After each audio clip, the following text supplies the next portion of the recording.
2026 में एंटर होने वाले हैं हम और बहुत ज़्यादा एनर्जी है एनवायरनमेंट में अभी। एंड ये एक बेस्ट टाइम है जब हम एक नई शुरुआत कर रहे हैं, नए साल की शुरुआत कर रहे हैं, तो हम नए तरीके से शुरुआत कर सकते हैं। हम हमारे गोल्स को सेट कर सकते हैं।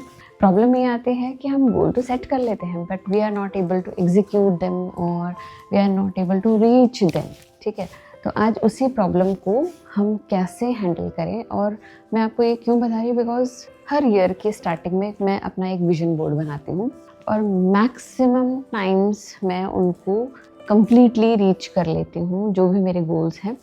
एंड इसके लिए मैं क्या स्ट्रैटेजी फॉलो करती हूँ वो मैं आज इस वीडियो में शेयर करने वाली हूँ, क्योंकि मैं सिर्फ एक्सटर्नल चीज़ों के बारे में नहीं बताऊँगी कि आपको टाइम मैनेज करना है, रिसोर्स मैनेज करना है।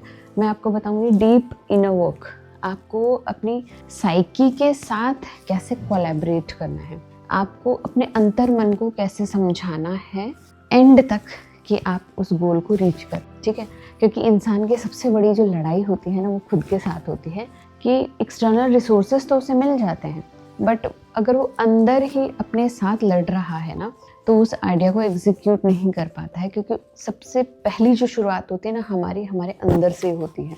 तो बहुत ज़रूरी है कि हम अपना इनर वर्क करें ताकि हम अपने गोल्स को रीच कर पाएँ। तो चलिए गाइस, स्टार्ट करते हैं आज का वीडियो।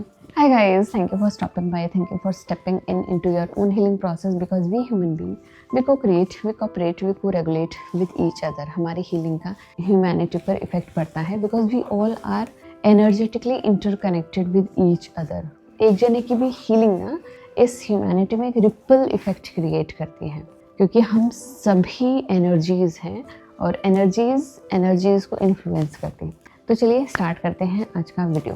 पहली बात, जब भी आपके दिमाग में कोई आइडिया आता है या आपने अपना गोल प्लान किया है, तो वो गोल का आपके दिमाग में जब आइडिया आता है ना, तो यू हैव टू अंडरस्टैंड कि जैसे ही वो आइडिया आता है, ठीक है, आपको जितना जल्दी हो सके उसको एग्जीक्यूट करना है। जितना आप इस आइडिया और इस एग्जीक्यूशन में, एक्शन लेने में गैप रखेंगे, उतनी ही प्रोबेबिलिटी है कि आप उसको रीच नहीं कर पाएंगे। ठीक है, तो अगर कुछ ऐसे आइडियाज़ हैं आपके दिमाग में जिनको लेकर एक्शन लेना पॉसिबल है without any resource, without any help, तो मैं ये कहूँगी जिस दिन आपको आइडिया आ रहा है उसी दिन आप अपना एक स्ट्रक्चर बना लें, एक प्लान बना लें कि क्या क्या स्टेप्स रिक्वायर्ड हैं टू एग्जीक्यूट दिस आइडिया और to reach this goal, and उसको करना शुरू कर दें। ठीक है, पहला स्टेप लेना उसी दिन बहुत ज़रूरी है। जितना कम आप गैप रखेंगे अपने उस गोल और उस एग्जीक्यूशन को लेकर, एक्शन को लेकर, उतनी ही प्रोबेबिलिटी बन जाती है कि आप उस गोल को रीच कर पाएंगे। रीज़न बीइंग कि जैसे आपका ये गैप बढ़ता है, आपके आइडिया और आपके एक्शन के बीच में ना बहुत सारे शैडोज़ निकल के बाहर आती हैं, बहुत सारा फियर निकल के बाहर आता है, बहुत सारे ऐसे बिलीफ सिस्टम निकल के बाहर आते हैं जो आपको हर स्टेप पर ये कहेंगे this is not possible, this is not possible, this is not possible. तो एक्चुअली शैडोज़ को, हमारी जो इनर कॉन्फ्लिक्ट है या हमारे जो इनर लिमिटिंग बिलीफ सिस्टम कहूँ, या कुछ भी ऐसा जो हमें प्रोक्रेस्टिनेट करने पर मजबूर कर रहा है या फिर हमें वो करने नहीं दे रहा, ये सारी चीज़ें तब निकल के बाहर आती है जब हम इन्हें प्रॉपर टाइम एंड स्पेस देते हैं, है ना। अगर हम ये टाइम स्पेस ना दें और जितनी जल्दी वो आइडिया है उतनी जल्दी एग्जीक्यूशन कर ले without listening to this inner voice, आपका जो गोल है, आपका जो आइडिया है, वो इम्प्लीमेंटेशन में आ जाएगा। You will be able to reach. But problem ये आती है कि इतने छोटे आइडियाज़ नहीं होते हैं और इतने छोटे गोल्स भी नहीं होते जिनको कुछ टाइम में ही रीच किया जा सकता है। तो बड़े गोल्स और बड़े आइडियाज़ के लिए क्या करना चाहिए कि पहले तो सबसे ज़रूरी चीज़ें, जो एक्सटर्नल चीज़ें ज़रूरी होती हैं, time and resources. You have to anyhow manage your time and you have to anyhow manage the resources. ठीक है, टाइम का मैं ये कहूँगी कि सबके पास 24 आवर्स हैं, कोई भी एक्स्ट्रा टाइम लेकर इस धरती पर नहीं आया है, लेकिन आपको टाइम बीच बीच में से चुराना पड़ेगा। लिटरली आपको कोई भी प्लेटर पे रख के नहीं देगा कि लो भैया तुमने सारा काम कर लिया, अब तुम्हारे पास टाइम नहीं, आपको टाइम बीच में से निकालना पड़ेगा। ठीक है, ये सबसे बेस्ट थिंग है कि आप अपने वीक में बीच बीच में थोड़ा थोड़ा टाइम निकालें। Have you observed your self कि आप 5 दिन वीक में काम करते हो या 6 दिन पूरा काम करते हो, लेकिन वीक डेज पे आप कुछ भी चीज़ें एग्जीक्यूट नहीं कर पाते हो क्योंकि आपका माइंड, आपकी बॉडी कहती है कि तुमने बहुत काम कर लिया, now you rest, you are very like lazy on those week days, क्योंकि आपका माइंड नहीं चाहता कि आप और ज़्यादा स्ट्रगल करो, क्योंकि फुल वीक जो 5 to 6 डेज़ हैं अपने फाइट एंड फ्लाइट में निकाले हैं, सर्वाइवल में निकाले हैं। तो अब आपका माइंड और बॉडी कहता है you deserve these 2 days, now rest and digest, है ना। रिजुविनेशन के लिए ये बहुत ज़रूरी होता है। तो आपके माइंड और बॉडी तो आपको सही कह रहे हैं, बट आपको ये लगेगा कि अरे यार मैंने वीक डेज़ ख़राब कर दिए, मेरे पास वीकेंड था, सैटरडे संडे दोनों थे, पर मैंने वो चीज़ें करी नहीं। तो सबसे बेस्ट थिंग है कि आपको बीच बीच में से टाइम चुराना पड़ेगा, हर दिन में से कुछ कुछ घंटे आपको निकालने पड़ेंगे। It can be your lunch time, it can be like थोड़ा सा जल्दी उठना सुबह, या सोने से पहले कोई चीज़ करना, या फिर दिन में बीच में ब्रेक लेकर आपको उस चीज़ के ऊपर काम करना है। सबसे बेस्ट थिंग तो यही रहती है कि आप वीक डेज़ में ही उसको एनी हाउ करने की ना कोशिश करो, क्योंकि वीकेंड में आपका माइंड ज़्यादा सैबोटाज करता है, क्योंकि वीकेंड में कोई स्ट्रक्चर नहीं होता हमारे पास, है ना, कि हमें इतने बजे उठना है, वहाँ जाना है, ये करना है, ऐसा कुछ नहीं होता है। हमारी जो शैडोज़ है वो पूरा दिन ओवर पावर करके रखती है। शैडोज़ कब ओवर पावर करती है? जब you don't have a strong structure around your time, है ना। आपके टाइम है उसके इर्द गिर्द कोई स्ट्रॉन्ग स्ट्रक्चर नहीं है, कोई अकाउंटेबिलिटी नहीं ले रहा है आपकी, तो आपका माइंड जो है पूरे तरीके से एंजॉय करेगा, सैबोटाज करेगा। जितना रेस्ट आपको वो करवा सकता है ना, उतना रेस्ट वो आपको करवाएगा, एंजॉयमेंट करवाएगा, क्योंकि आपने फाइट एंड फ्लाइट की है तो आपकी बॉडी कहेगी अब रेस्ट एंड डाइजेस्ट, ठीक है। तो मैं ये कहूँगी टाइम के मामले में आपको थोड़ा थोड़ा टाइम चुराना है। जैसे कि मैं एक प्रोजेक्ट पे काम कर रही हूँ अभी, तो अब मैं सोचती हूँ मैं टाइम कहाँ से निकालूँ। तो जब मैं अपने ऑफिस में होती तो मैं लंच टाइम में अपना फटाफट काम करके और लंच टाइम में मैं उस प्रोजेक्ट के ऊपर काम करती हूँ, या फिर अपना टेबल वर्क करते ही मैं अपने फिर प्रोजेक्ट में लग जाती हूँ, क्योंकि किसी को कोई प्रॉब्लम नहीं है, आप अपना काम करो, then you can work by your own. मुझे रिसर्च के लिए एक पीसी चाहिए होता है, वो मेरे पास होता है, बैठने की जगह चाहिए होती है, थोड़ा टाइम स्पेस चाहिए होता है, वो मुझे वहाँ से मिल जाता है थोड़ा थोड़ा करके। एंड मैंने ये देखा है कि इसी से ही ना मैं बहुत कुछ कर पाती हूँ। लेकिन अगर मैं वेट करूँ कि भाई मुझे एक प्रॉपर टाइम चाहिए 4-5 घंटे का, वो निकलना पॉसिबल नहीं है। तो इसके लिए मैं अपने थोड़ा जल्दी उठती हूँ, या शाम को थोड़ा सा टाइम निकाल कर उसके ऊपर काम करती हूँ, या फिर कभी सैटरडे संडे है और मुझे पता है पूरा दिन my kids are around me, मेरी फैमिली मेरे इर्द गिर्द है, तो मैं नहीं कर पाऊँगी। चाहे वीकेंड है, चाहे टाइम है, मैं नहीं कर पाऊँगी, because I don't have strong structure, जैसे कि वर्क डेज में होता है कि I can go out somewhere and do that. तो वो भी मैं नहीं करना चाहती। तो व्हाट आई डू इज़, मैं अपने बच्चों को पार्क लेकर जाती हूँ Saturday Sunday at least for 3 hours। तो वो पार्क में खेलते रहते हैं, वो मेरे सामने होते हैं, मेरे ऑब्जर्वेशन में होते हैं, and I just enjoy with my writing, और जो भी मुझे अपना काम करना था प्रोजेक्ट को लेकर मैं वो काम उसमें करती हूँ। तो अगर मैं सोचूंगी 3-4 घंटे मुझे अलग से मिल जाएं तो वो पॉसिबल नहीं है।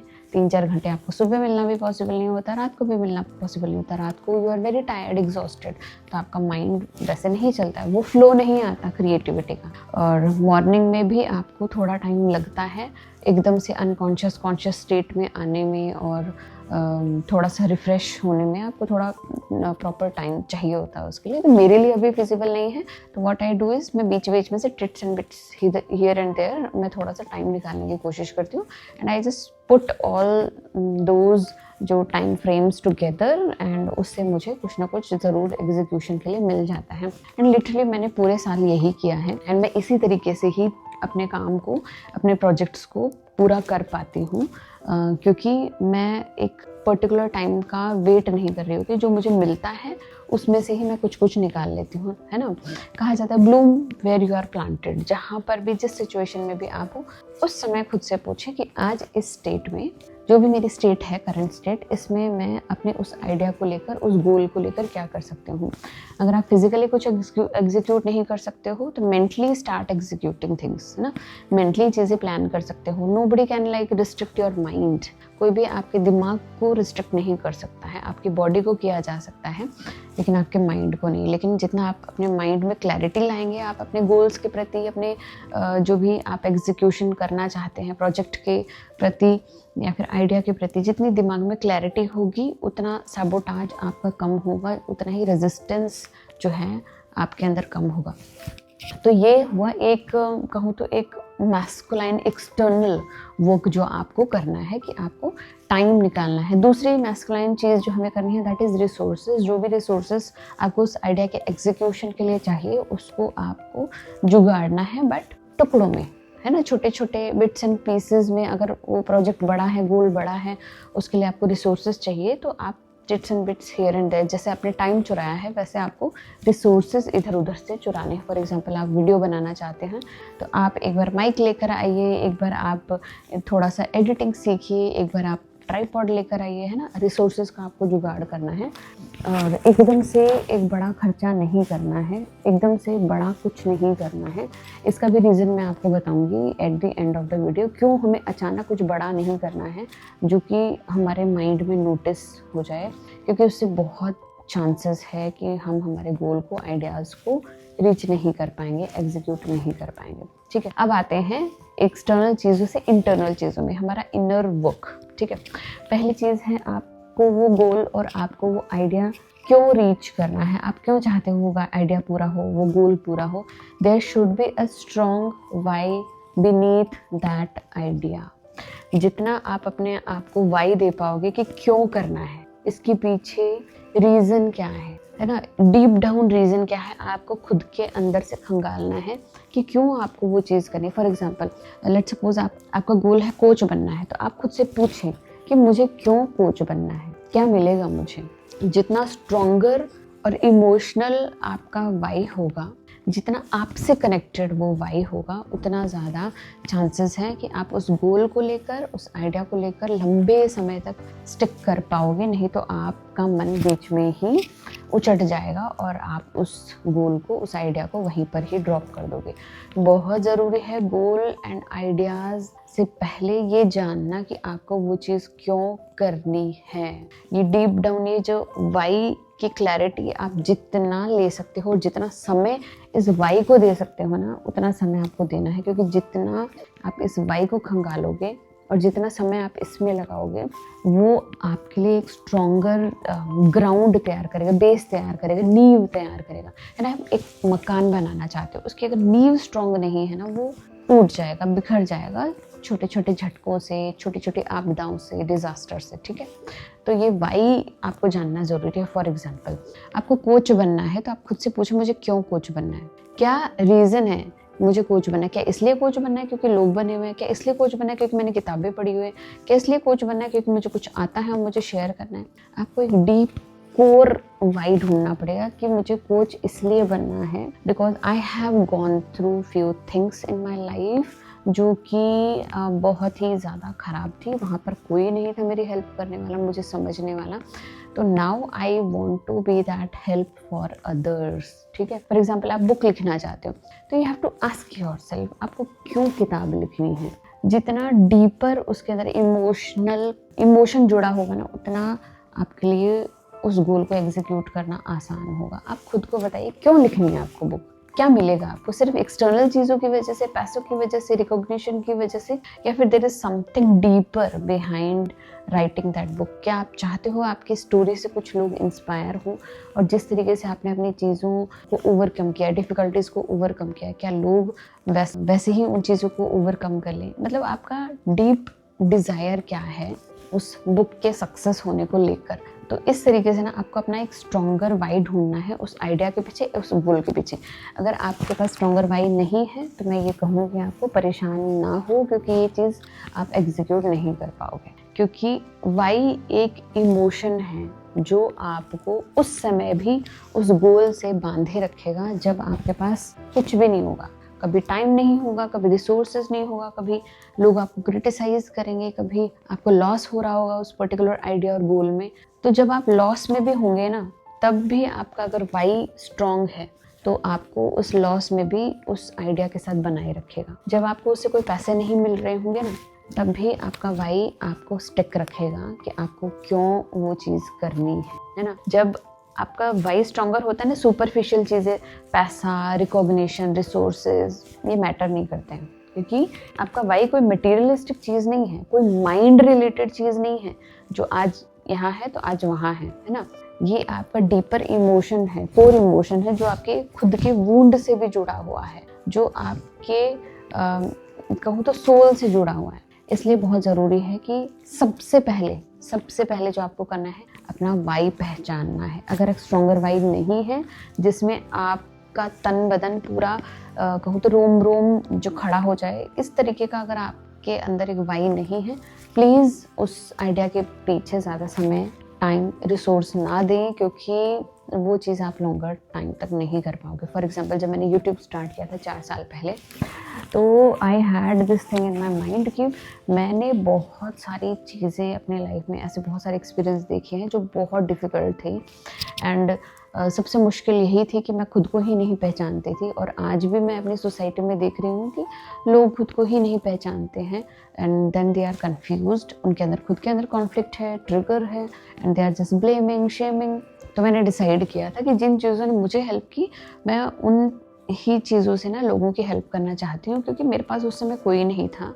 एंड आई डीपली वांटेड कि कोई मुझे गाइड कर दे एंड ऑल। तो मेरे अंदर से एक आवाज़ आई कि नोबडी गोना कम, कोई नहीं आएगा, you have to survive by your own. उस टाइम मैंने डिवाइन से प्रे किया था कि ठीक है, I will be able to survive, but मुझे इस सिचुएशन से आप निकाल दो। At that time I made a promise कि अगर आपने इस डिफ़िकल्ट सिचुएशन से मुझे बाहर निकाल दिया, जितना मैं खुद को मैनेज कर पाऊँ बस उतना ही आपने मुझे हेल्प कर दी, तो I am making this promise कि मैं कल को जिन चीज़ों ने मुझे हेल्प किया उससे ह्यूमैनिटी की हेल्प करूँगी। And that was promise long ago. तो उस प्रॉमिस को निभाने के लिए एक्चुअली मैंने यूट्यूब चैनल स्टार्ट किया। इस यूट्यूब चैनल से ना तो मुझे कोई पैसा मिलता है, ना मुझे इससे कुछ ऐसा मिलता है जिससे कि मैं जो है इसमें कुछ इन्वेस्टमेंट करूं। ऐसा कुछ भी नहीं मिल रहा है मुझे, क्योंकि चैनल मोनेटाइज तो हो गया, but I am not getting even views also, है ना। लोग अंट अपना कुछ डाल देते हैं, वीडियोस डाल देते हैं, तो भी उनके यूट्यूब में व्यूज़ मिल जाते हैं। मैं इतनी मेहनत करती हूँ, I am so consistent, her 4th day 3rd day मेरी वीडियो आती है, साल में न जाने कितनी ही वीडियो आती है, तो भी मेरा चैनल जो है जस का तस है। मैनी टाइम्स जो बहुत लो फील किया मैंने कि मैं अपने पॉकेट से पैसे लगाकर वीडियो की एडिटिंग करवाती हूँ। एटलीस्ट फॉर अ मंथ मुझे 1000 रुपीज़ जो है एडिटिंग में मुझे देने पड़ते हैं, with long videos and short and all. अपने पॉकेट से मुझे पे करना पड़ता है। लेकिन कैसे मैं आज भी 4 साल बाद भी बनी हुई हूँ यूट्यूब में, बिकॉज़ मेरा वो जो वाई था कि मुझे हेल्प करनी है, चाहे वो 1 लोग हों, 2 हों, 3 हों, कितने भी हों, बट मुझे हेल्प करनी है, क्योंकि I have gone through something और मैं जानती हूँ कुछ ऐसा जो कि मुझे उस डिफ़िकल्ट सिचुएशन से बाहर लेकर आया था, and through that I want to help people.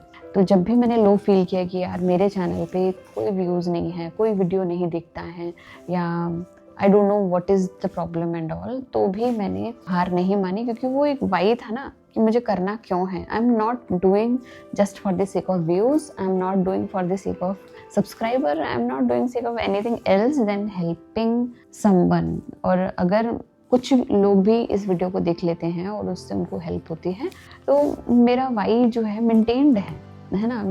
मेरे अंदर जो सेटिस्फेक्शन है उसको करने के बाद वो मेंटेन्ड है। सबसे ज़्यादा इंसान को क्या चाहिए होता है? एक कंटेंटमेंट, एक सेटिस्फेक्शन। इसलिए आपको बहुत ज़रूरी है, जो भी गोल आप बना रहे हैं, जो भी आइडिया है, उसके पीछे एक स्ट्रॉन्गर वाई होना ज़रूरी है। जैसे ही उस आइडिया को आप एग्जीक्यूट करने लगोगे ना, आपके माइंड में बहुत सारे फियर्स आने लग जाएंगे। Fear of criticism, fear of judgment, fear of blah blah, every type of fear. तो फियर आना बहुत कॉमन है, और अपने दिमाग में ना इस चीज़ के लिए स्पेस बना लीजिए कि जैसे ही आप उस चीज़ को एग्जीक्यूट करना शुरू करोगे, देयर आर चांसेस लोगों से देखेंगे, क्रिटिसाइज करेंगे, लोगों से देखेंगे, आपको जज करेंगे, है ना। और देयर आर चांसेस कि आप फेल हो जाओगे। सबसे जो मुश्किल चीज़, या मैं कहूँ जो लोगों को नहीं पता है ना, वो यही है कि लोग गोल्स बना लेते हैं, आइडियाज़ बना लेते हैं। गोल्स और आइडियाज़ के लिए तो उनके दिमाग में स्पेस होता है कि हाँ मुझे तो ये करना है ना, इसके लिए तो स्पेस होता है, but they don't have space for criticism, judgment, failure, जो भी चीज़ें इसके ऑपोजिट आ सकती है उसके लिए स्पेस नहीं रखते हैं, क्योंकि उन्हें ये लगता है ये तो होना ही नहीं चाहिए, है ना। सिर्फ यही होना चाहिए, हमारा आइडियाज़, गोल का एग्जीक्यूशन होना चाहिए, हमें क्रिटिसिज्म, हमें जजमेंट, हमें फेलियर, ये तो हमें मिलना ही नहीं चाहिए। यही सबसे बड़ी प्रॉब्लम है जो आपके गोल्स को, आपके आइडियाज़ को सैबोटाज करती है। इसलिए आप टाइम के साथ प्रोक्रास्टिनेट करने लग जाते हैं और आपको पता भी नहीं चलता। और कभी कभी ऐसा होता है चाहते हुए भी आप उस चीज़ को रीच नहीं कर पाते, क्योंकि आपने स्पेस दिया ही नहीं क्रिटिसिज्म के लिए, जजमेंट के लिए, जो कि एक नेचुरल, कहूँ तो कॉन्सिक्वेंस है, या फिर एक natural part of the process है। ठीक है, ये जो प्रोसेस है इसमें हम सिर्फ एक चीज़ नहीं कर पाएंगे, हमारे साथ एक और चीज़ चलेगी जो कि जस्ट उसका एंटी है, दैट इज़ आवर शैडोज, है ना। That is all those things जो आप नहीं चाहते हो। तो जब आप अपने दिमाग में इस चीज़ के लिए स्पेस नहीं रखोगे ना कि भाई मैं ये करूँगा तो मुझे क्रिटिसिज्म मिलेगा, और आपके दिमाग में हमेशा ये रहेगा मुझे क्रिटिसिज्म नहीं मिलना चाहिए, मुझे जजमेंट नहीं मिलना चाहिए, तो आप ये मान के चलो वो चीज़ें आपके ऊपर ज़्यादा प्रेशर के साथ हावी होगी, क्योंकि उसको आपने आउटलेट नहीं दिया है ना। कुकर में क्या होता है, बहुत ज़्यादा प्रेशर बन जाता है तो सीटी आती है ना, तो उससे प्रेशर निकलता है। तो जब आप अपने दिमाग में ये सोच कर चलते हो कि मैं ये कर रहा हूँ, हाँ लोग क्रिटिसाइज़ करेंगे, लोगों को पसंद नहीं आएगा, मैं ये कर रहा हूँ, हाँ लोग मुझे जज करेंगे कि पता नहीं क्या फलाना ढिमकाना कर रहा है, पता नहीं घर का और काम क्यों नहीं कर लेता, या यहाँ पर पैसे लगाना ज़रूरी था क्या। फीमेल्स को कहेंगे घर का ही काम कर लेती, बच्चे ही पाल लेती, क्यों ये कोई काम करना ज़रूरी है क्या, जब आदमी है तो क्या ज़रूरी है। मतलब lot many criticism, lot many judgments, I have seen that, I have gone through everything। तो मैं समझ सकती हूँ कि क्या क्या चैलेंजेस आप फेस कर रहे हैं। तो have space for all those things, क्योंकि वो इस प्रोसेस का पार्ट है, आप उसको ऐसे ही निकाल नहीं सकते। ठीक है, चैलेंजेस आएंगे, फेलियर आएगा, but you have to keep on working with your fears. आपको फियर्स क्या आते हैं, मैं फेल हो जाऊंगी, मैं क्रिटिसाइज करी जाऊंगी, मुझे जज किया जाएगा, इस टाइप के फियर्स आएंगे। ये फियर्स पता क्यों आते हैं, ये फियर्स आपको इसलिए आते हैं क्योंकि आपके माइंड को ये लगता है कि जो आप करने वाले हो ना वो एक अननोन चीज़ है, या जो आप कर रहे हो ना उससे ना आपकी आइडेंटिटी टोटली डिफरेंट हो जाएगी, आप टोटली डिफरेंट पर्सनालिटी बन जाओगे अगर आप सक्सेसफुल हो गए तो। लोगों को फियर ऑफ सक्सेस भी होता है, क्योंकि उन्हें नहीं पता होता कि मैं नई आइडेंटिटी के साथ कैसे इस दुनिया में एडजस्ट करूँगी। क्योंकि जैसे ही आपका आइडिया एग्जीक्यूट होगा या गोल आपका एग्जीक्यूट होगा या रीच कर लोगे आप, तो you will be different personality. अभी आप एक ऐसी पर्सनैलिटी हो जिसने कोई किताब नहीं लिखी है, लेकिन जैसे ही आप वो बुक राइटिंग कर लोगे, यू बिकम ऑथर, आप ऑथर बन जाओगे, आप एक डिफरेंट पर्सनालिटी बन जाओगे। अभी आपने कोई वीडियो नहीं बनाई है, यूट्यूब वीडियो नहीं बनाई है, लेकिन जैसे आप वीडियोस बनाओगे आप यूट्यूबर बन जाओगे, आपकी एक डिफरेंट आइडेंटिटी बन जाएगी। आपकी साइकी को सबसे बड़ा डर यही है कि आपकी आइडेंटिटी चेंज हो जाएगी, you will become something different. आपका माइंड नहीं चाहता कि आप कुछ नया बनो, आपका माइंड सबसे ज़्यादा सेफ महसूस करता है आपकी करंट आइडेंटिटी में, कोई भी चेंज उसे नहीं पसंद। पता है क्यों? क्योंकि हमारे माइंड को सबसे ज़्यादा डर यही है, अगर मैंने कुछ अपनी फैमिली से हट कर किया, अपनी सोसाइटी से हट कर किया जो कि इतना नॉर्मल नहीं है, people will not accept me, people will criticise me, people will जज me and they will let me out of the tribe. वो मुझे ट्राइब से बाहर निकाल देंगे, they will not validate me, they will not help me, they will only oppose me, तो मैं survive नहीं कर पाऊँगी। आपके माइंड को सबसे बड़ा डर आपके सर्वाइवल का है कि जैसे ही आप कुछ डिफरेंट बन गए, people will be jealous, people will criticize you, क्योंकि आप अब वो नहीं हो जो पहले थे। ठीक है, तो सबसे ज़्यादा बड़ा जो फियर होता है ना हमारे साइकी का, ये ईगो माइंड का, दैट इज़ कि आप सर्वाइव नहीं कर पाओगे। लेकिन आपको हर बार अपने आप को ये कहना है, I am safe and I am supported, I am safe and I am supported. कोई मुझे अपोज नहीं करेगा, मैं सबको मना लूँगी, और जो भी मेरी ग्रोथ होगी वो मैं सबके साथ शेयर करूँगी। मेरी ग्रोथ से बहुत लोगों को हेल्प होगी, क्योंकि उन्हें भी ये पता लगेगा अगर मैं कर सकती हूँ तो वो भी कर सकते हैं। You have to create that internal safety within yourself, क्योंकि आपका ईगो माइंड बहुत ज़्यादा अनसेफ फील करेगा अगर आप कुछ नया करोगे। तो आपको अपने नर्वस सिस्टम को रेगुलेट करना बहुत ज़रूरी है कि everything is safe. Time to time meditation करनी है, टाइम टू टाइम रिलैक्स करना है। आपको एजिटेट होकर कोई भी एक्शन नहीं लेना है अपने आइडियाज़ को लेकर, अपने गोल को लेकर, क्योंकि जितना आपके अंदर एक फियर रहेगा, एक एंजाइटी रहेगी उस चीज़ को करने की, उतना ज़्यादा आपके माइंड को ये फीड होता रहेगा कि समथिंग इज़ डेंजरस। ये इसका नर्वस सिस्टम बहुत डिसरेगुलेट हो गया है। She is into fight and flight, something is dangerous gonna happen, like कुछ तो खतरनाक होने वाला है। तो आपको हर बार अपने आप को ये कहना है एवरीथिंग इज़ सेफ। वो सिर्फ एक आइडिया है, वो सिर्फ एक गोल है। आई डोंट नो मैं रीच कर पाऊँगी कि नहीं कर पाऊँगी, बट आज जो मेरे हाथ में है मैं तो वही कर रही हूँ। Everything is safe, I am supported. जितना हो सके आपको सरेंडर रखना है, क्योंकि आपकी ये जो आइडेंटिटी है ना, फिजिकल आइडेंटिटी बहुत लिमिटेड है। लेकिन इसके अलावा आप जो हो ना, एक सोल हो।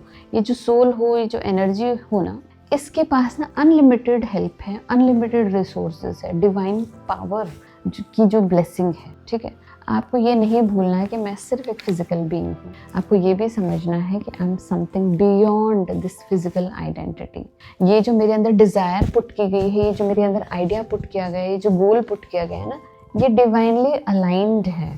ये डिवाइन ने मेरे अंदर डाला है। दिस इज़ नॉट समथिंग जो मैंने खुद फिजिकल ये मेंटल प्लेन पर जो है ना बनाया है। नहीं, ये डिज़ायर है जो डाउनलोड हुई है मेरे अंदर, तो मुझे ये चीज़ करनी है।